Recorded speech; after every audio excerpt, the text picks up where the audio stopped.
तो यहाँ पर जो है पहला ही न्यूज़ यूएसएनवाई का, ये न्यूज़ पढ़ लो, ये पढ़ लो। और लास्ट में एक न्यूज़ है, इजराइल फाइज तो 240 मिजोरम अमिड वॉर सिंस। तो ये जो कम्युनिटी है, ये नाम ध्यान में रखो। एंटी डिफेक्शन लॉ क्या है उसके बारे में आगे एक आर्टिकल आया है। अब US sanction favour on Chabahar port, तो ये सबसे इम्पोर्टेंट न्यूज़ है और चाबहार हमें नहीं छोड़ना चाहिए, हमारे लिए काफ़ी इम्पोर्टेंट है। तो उसके बाद है mitigation fertilizer crunch via coal gasification, जो मेथड है उससे फर्टिलाइज़र बनाए जा सकते हैं। अब ये कितने जो कारगर है वो हमें देखना पड़ेगा, क्योंकि हमें बहुत सारे फर्टिलाइज़र की ज़रूरत होती है और उसके हिसाब से ये छोटा प्रोसीजर है।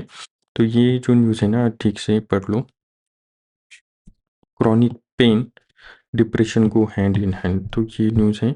यहाँ पर एक छोटा सा न्यूज़ है, ये भी देखो। उसके बाद जो है व्हाट रूल गवर्न्स, ये भी न्यूज़ पढ़ लो। अब ये एंटी डिफेक्शन लॉ का ये आर्टिकल यहाँ पर है, ये ठीक से पढ़ लेना। ओके। ये एप्पल का एक न्यूज़ है, एप्पल को क्वाइट आर्किटेक्चर इंटरेस्टिंग है तो पढ़ो। Okay. Afghan who help in US, ये भी पढ़ लेना।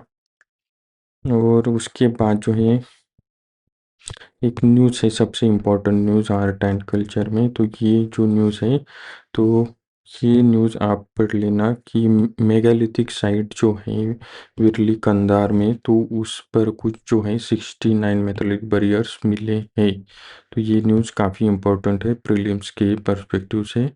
बाकी आपको और कुछ आज पढ़ने के लिए नहीं है ज़्यादा। ये जो है सिंप्लीफाई केवाईसी प्रोसेस में कॉमन नॉर्म्स। ओके, ये ठीक है, अच्छी बात है, बना दो भाई। लोगों को बहुत परेशानी होती है ये सारी चीज़ों से। तो आज के लिए बस इतना ही, कल मिलते हैं।